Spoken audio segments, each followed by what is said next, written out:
Hello everyone, my name is Himanshu Manral and today we are going to start exercise 3.7 of chapter 3 pair of linear equations of class 10. ठीक है, तो आज हम start करने वाले हैं बच्चों exercise 3.7. It is an optional exercise in your NCERT book, but it is very important because the level of questions in this exercise is higher than the other exercises. Okay, तो काफ़ी थोड़े tough रहेगा but बहुत important exercise है और बहुत easy भी है. बस आपको क्वेश्चंस को समझना है because the level of framing the questions is totally different. ठीक है, थोड़ा सा डिफरेंट रहेगा, थोड़ा सा लेवल अप किया गया है, बस आपकी लैंग्वेज को इंक्रीज किया गया है हायर लेवल. बट जो आपका क्वेश्चन का करने का जो कॉन्सेप्ट है, जो भी आप क्वेश्चन करेंगे वो बिल्कुल उसी तरीके से सॉल्व करेंगे जिस तरीके से अभी तक आप करते आए हैं. ओके, तो क्वेश्चन को देखते हैं हम. तो क्वेश्चन नंबर 1. तो question number 1 is the ages of two friends Annie and Biju differ by 3 years. Annie's father Dharam is twice as old as Annie and Biju is twice as old as his sister Kathy. The ages of Kathy and Dharam differ by 30 years and find the ages of Annie and Biju. तो अब देखिए, अगर यहाँ पर हम देखें तो there are 4 persons. First one Annie, second one is Biju, third one Dharam and fourth one Kathy. Okay, तो हमारे पास 4 लोग हैं बट हमारे को जो अभी तक हमने क्वेश्चंस किया उसमें हमेशा 2 ही लोग होते थे. उन्हीं के बीच में हमारे को क्या करना होता था, 2 इक्वेशंस मिलती थी, लीनियर इक्वेशंस हम फॉर्म करते थे और उससे हम मतलब आंसर्स को फाइंड आउट करते थे. बट अब क्या है, यहाँ पे थोड़ी सी लैंग्वेज को कॉम्प्लिकेट किया गया है बस. बट अभी भी हम क्या 2 ही वेरिएबल्स लेंगे बिकॉज हमसे find the ages of Annie and Biju ही पूछा गया है. तो जिसकी एजेस हमें पूछी गई है उन्हीं के लिए हम वेरिएबल कंसीडर करेंगे. तो इस क्वेश्चन को थोड़ा सा हम समझते हैं. जैसे कि मैंने आपको बताया था कि जब भी हम वर्ड प्रॉब्लम्स को सॉल्व करते हैं तो हम एक इक्वेशन को बनाते हैं किस तरीके से, एक एक फुल स्टॉप तक पढ़ते हुए. मीन्स एक एक सेंटेंस आपको पढ़ना है. ठीक है, एक कंप्लीट आपको लाइन पढ़नी है और एक लाइन से आपको एक इक्वेशन फॉर्म करनी है. तो अभी मैं एक रफ डायग्राम बना के देखता हूँ कि रफ डायग्राम बनाएंगे तो किस तरीके से बनाएंगे. For example A for Annie, B for Biju.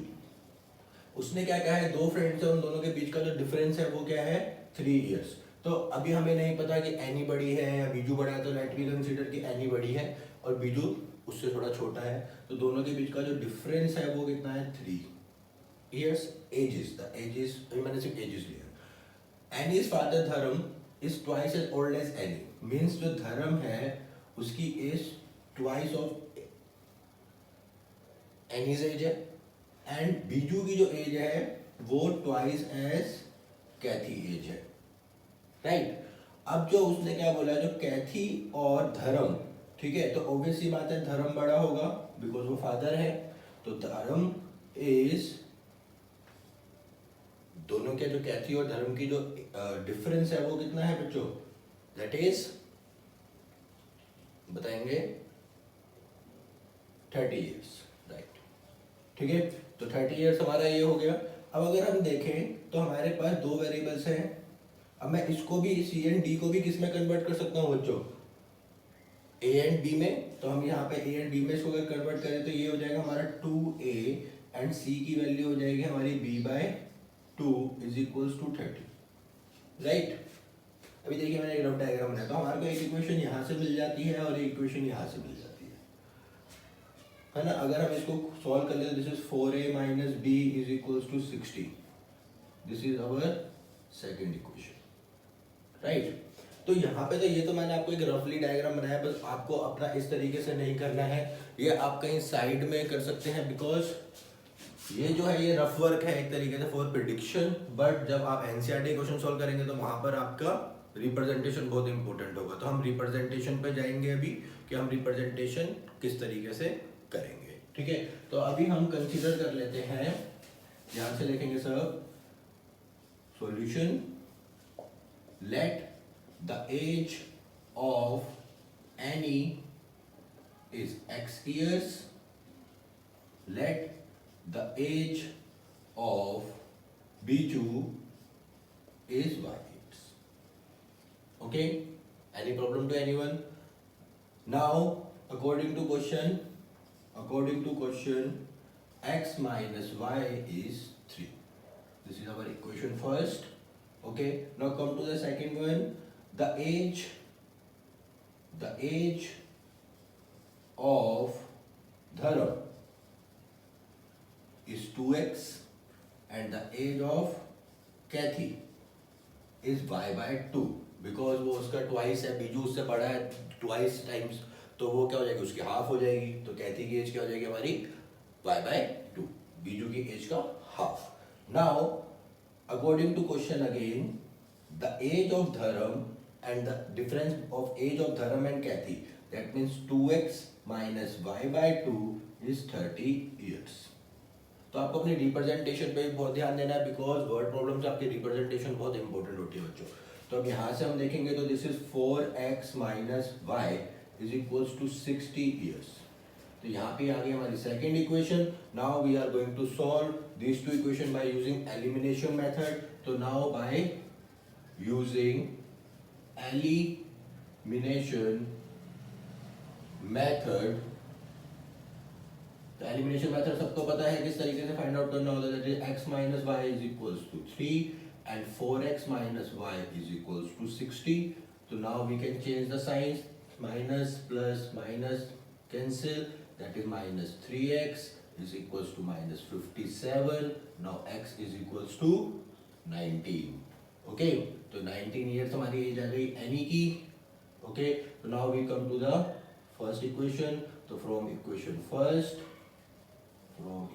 First, okay, तो x minus y is equals to 3, that means 19 minus y is equals to 3, that means y is equals to 19 minus 3, that means y is equals to 16 years, right? तो यहाँ पे हमारे पास दोनों की edges आ चुकी है, any की भी और बीजू की भी। तो Annie's as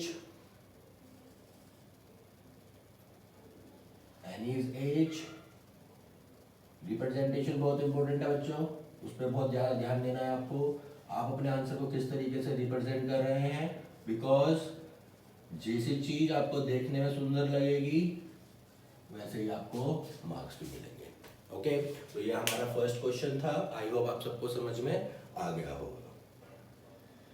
Now we come to the question number 2, and the question number 2 is, one says give me 100 friend, I shall then become twice as rich as you। Means यहाँ पे देखिए, यहाँ पे दो फ्रेंड्स की कन्वर्जेशन है और दो फ्रेंड्स किस तरीके से बातें करते हैं, जैसे कि हम क्लास में बैठ के बातें करते हैं ना, उसी तरीके से। तो उन्होंने अपनी एक कन्वर्सेशन के अंदर ही क्या किया है, एक क्वेश्चन फॉर्म किया है, ठीक है।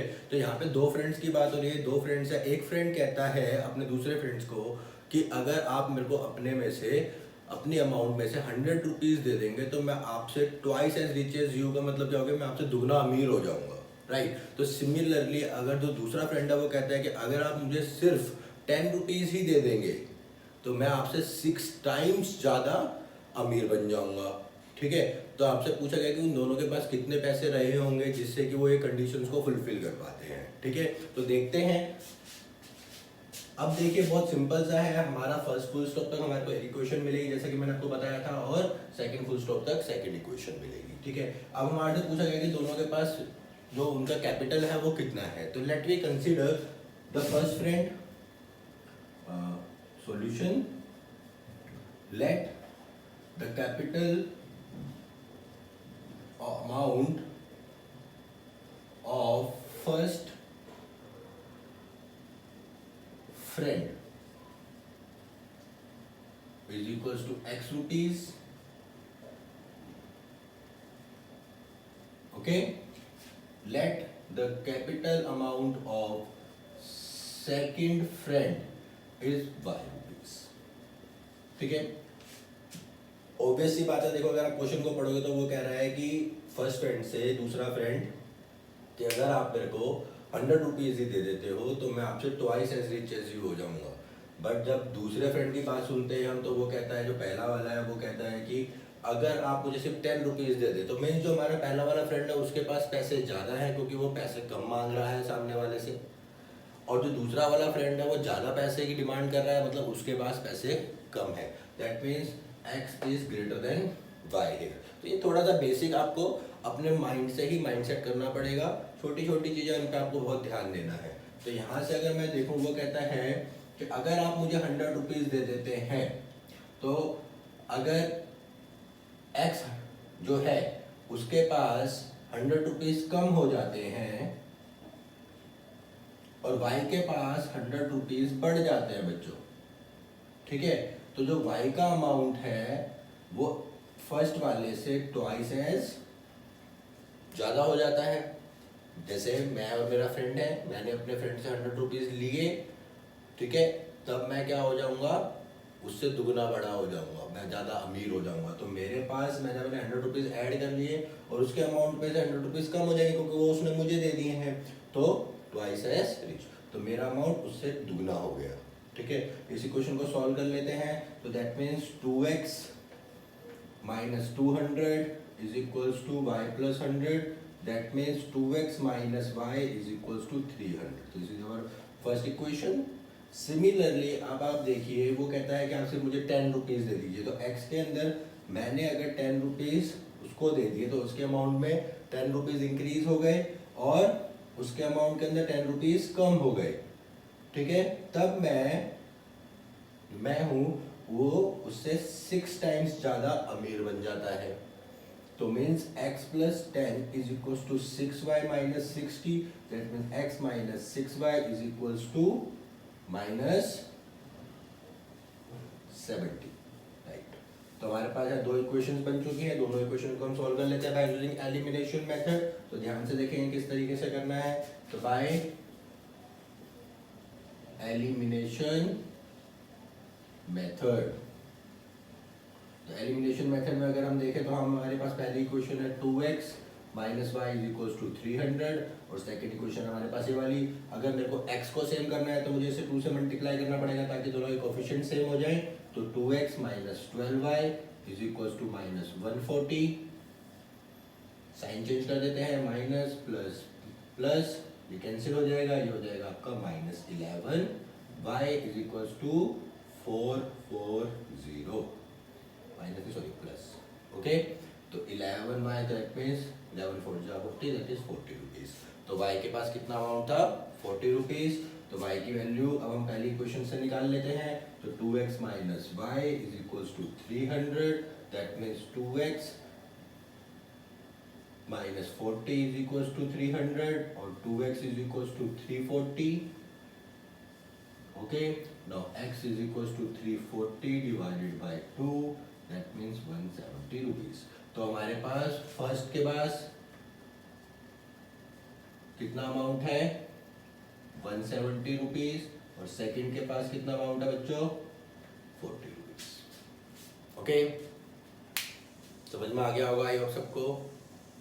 काफी इजी क्वेश्चन है, बस आपको बेसिक्स याद रखने हैं। बेसिक क्या, क्वेश्चन को बहुत इजीली पढ़ो, वन सेंटेंस करके फुल स्टॉप तक। एक सेंटेंस आपको एक इक्वेशन देगा, उसी तरीके से दूसरा फुल स्टॉप तक आपको दूसरी इक्वेशन मिलेगी। Then you can solve this equation by using elimination और एनी अदर मेथड जो भी आपको आता है या जो भी आपको सफिशिएंट लगता है, and then solve the question. Now we are going to solve question number 3, ठीक है। क्वेश्चन नंबर 3 काफी इंपॉर्टेंट है because it is a train problem, speed and time problem. तो स्पीड एंड टाइम प्रॉब्लम्स आपको 10th class में काफ़ी important मानी जाती है, तो ये आपको करना बहुत इंपॉर्टेंट है, ठीक है। तो आप कंपलसरी समझिए इस चीज़ को। तो आपको बहुत ध्यान से देखना है, क्वेश्चन बहुत ही इजी है, ज़्यादा क्वेश्चन को देखकर घबराना नहीं है, ठीक है।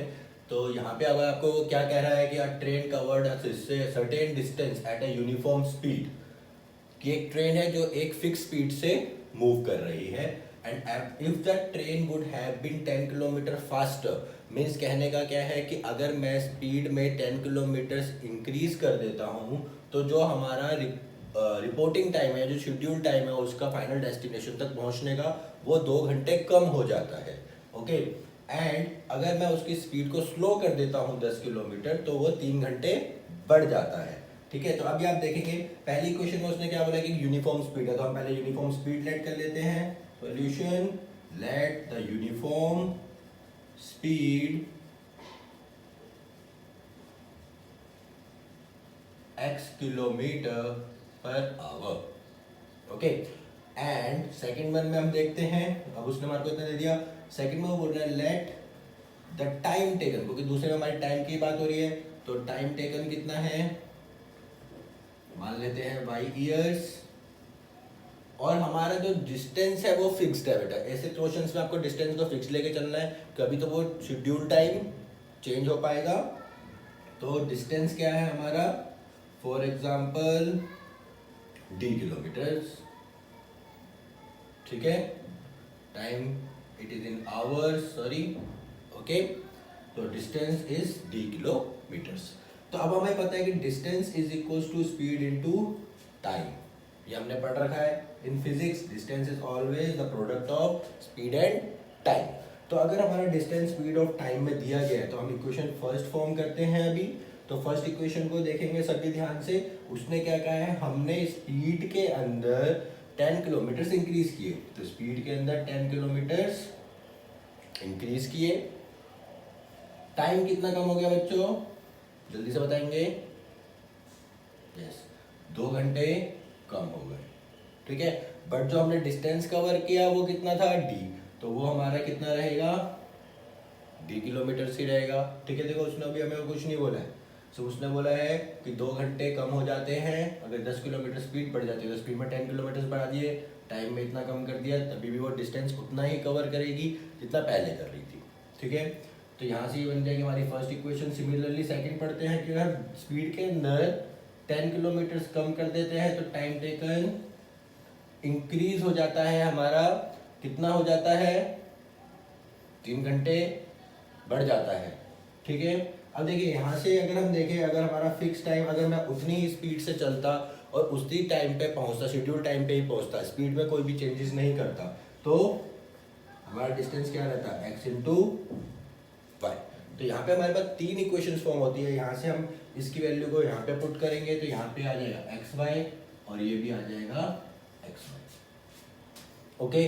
तो अब इन इक्वेशन को सॉल्व करते हैं। From this equation we will get दोनों का product x y plus 10y plus minus 2x minus 20 is equal to x y. तो एक्स वाई से एक्स वाई कैंसिल, यहाँ पे हमारे पास आ जाएगा बच्चों क्या, 10y minus 2x is equal to 20। This is equation first. Similarly हम इस इक्वेशन को सॉल्व करते हैं तो ये हो जाएगा हमारा x y plus 3x minus 10y, okay, and minus 30 is equal to x y. X y से x y cancel, again we will have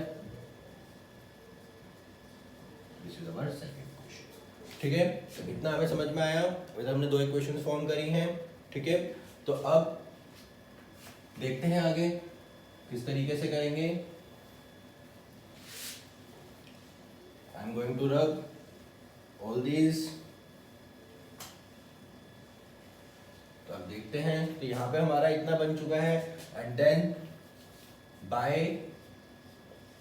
elimination method, अब हम अप्लाई करते हैं एलिमिनेशन मेथड अपना किसके ऊपर, फर्स्ट एंड सेकंड इक्वेशन के ऊपर। तो वो क्या हो जाएगा, 10 by minus 2x is equals to 20, 3x minus 10y is equals to 30, okay. तो आपको क्या करना है, हमेशा जो पोजीशन है सेम वेरिएबल की वो एक दूसरे के नीचे ही रखनी है। तो इसको हम ऐसे लिख सकते हैं minus 10y plus 3x, okay. तो now you don't have to change the sign because यहाँ पे पहले ही साइन चेंज है, तो ये कैंसिल हो जाएगा। और यहाँ पे इन दोनों को ऐड करेंगे तो क्या आ जाएगा बेटा x, और इन दोनों को ऐड करेंगे तो 50।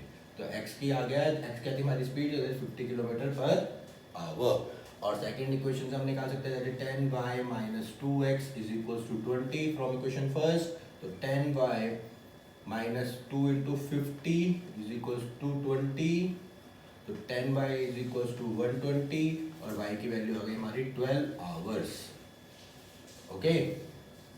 तो हमारे पास यूनिफॉर्म स्पीड क्या हो गई, uniform speed is 50 kilometre per our, ठीक है। तो आपको जो ध्यान रखने वाली चीज़ थी, यहाँ पे बच्चे कंफ्यूज हो जाते हैं। कहाँ पे कंफ्यूजन आएगी कि यहाँ पे आप इतनी 2 इक्वेशन बनाने के बाद आपको थर्ड इक्वेशन जो मैंने यहाँ नीचे बनाई थी d is equal to x y, उसका यूज़ करना बहुत जरूरी है, ठीक है।